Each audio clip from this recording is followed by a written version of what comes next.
really like hell, like how they describe hell. Nobody can hear you screaming, hear your screams. That's really how it is. I mean, you hear people screaming all night, and that's all I used to think about. We're in hell. At the age of 28, a judge sentenced Herman Tate to life in prison without parole for a low-level, nonviolent drug offense. Buried alive. Mm-hmm. Just imagine it, putting you in a casket and you're alive, but you can stand up and walk around in it. That's what it is. You can't get out. Tate's sentence fell under the federal three-strikes drug law passed by Congress in the 1980s. It states that if someone is charged with a federal drug crime and already has 2 prior drug offenses, then that's the third strike, and a federal prosecutor can require the judge to impose a mandatory life sentence. Tate's first strike came in 1992 for selling 0.5 gram of crack. His sentence, 6 months probation. He gained his second strike 2 years later. That time, he sold 7.7 grams of cocaine. Sentenced to 5 years in prison, Tate was only required to serve 8 months. Then, in 1998, he struck out, charged with conspiracy to sell cocaine. Tate, however, had never heard of the three-strikes drug law, and since no drugs were found in his possession, he chose to go to trial. The prosecutor filed what's known as an 851 notice. That means that even if the judge wanted to take pity on you, even if the judge believed that you could be rehabilitated, even if the judge believed that the sentence was too harsh, that sheet of paper meant that you had to receive a mandatory life sentence without parole. Life. Wow. For nothing. Tate headed to federal prison, where it took 2 years for the gravity of his sentence to sink in. I keep seeing people going home, and I'm like, man. And I realize, hey, I'm never going home. And it just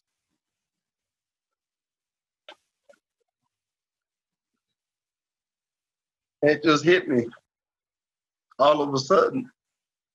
And that's when I realized that I had a life sentence in the federal system. The three-strikes federal drug law covers all 50 states. Many states have gone further, expanding three-strikes laws that impose mandatory life sentences for 3 convictions of certain felonies. In California, for example, the 1994 Three Strikes You're Out law was designed to keep murderers, rapists, and child molesters behind bars. Today, however, more than half sentenced under that law are serving life sentences for nonviolent crimes. Evidence that these three strikes laws can result in unintended consequences. My Angel Cody is an attorney and the director of the Decarceration Collective, a team of women fighting to free people sentenced to life in prison for drugs and end the policies that put them there. Many of her clients were teenagers or young adults when convicted with their third strike, the mandatory life sentence that followed basically erasing the possibility of maturation and growth, stamping them instead as irredeemable. The most potent example of sort of the human spirit, right, is that we tell someone you're buried alive and you're never going to leave prison. And for the person to still have the audacity and the wherewithal to get up every day and to try to make some meaning of your life, I think is, for me, it's deeply inspiring. It's why I do the work. It also is the most salient example of why we ought to go back and look at these different laws. When Congress passed the Fair Sentencing Act in 2010, it provided the potential for a lower sentence, but did nothing for those already in prison. Then, in 2018, President Trump signed the First Step Act, which finally allowed the opportunity to reconsider prior sentences. In reading the new law, Tate regained a sense of hope for the first time in nearly 22 years. And I'm like, oh, Lord, because it fit me. I fit the criteria. Cody and her team officially requested his life sentence be reduced. This past January, Tate learned of his freedom. I'm just watching the TV, and my case manager come out and called my name, Tate. Took my earbuds out. I'm like, yeah, what's up? She's like, you need to come to my office right now. I'm like, oh. So I go over there, and she turns around with a big smile on her face. I'm like, what's wrong with you?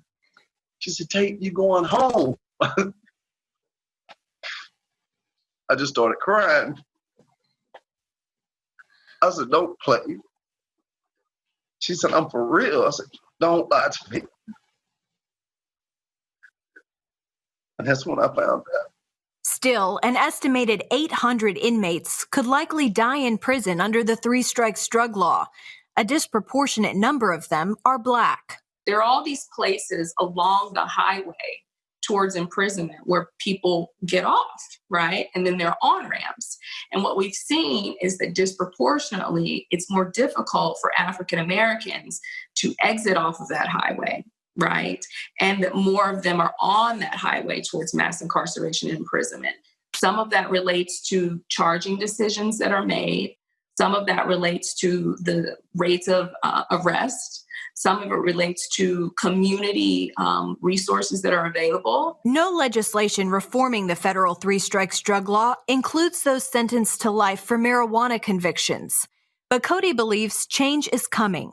I absolutely believe that transformative justice will occur. And the reason why is because I think that people are awake and paying attention. Cody says now is the time for the American people to ask questions and put pressure on our elected officials. That's because voters can make a major impact at the ballot box and be the catalyst that keeps Cody's clients and many others from being buried alive behind bars. Caitlin Burke, CBN News.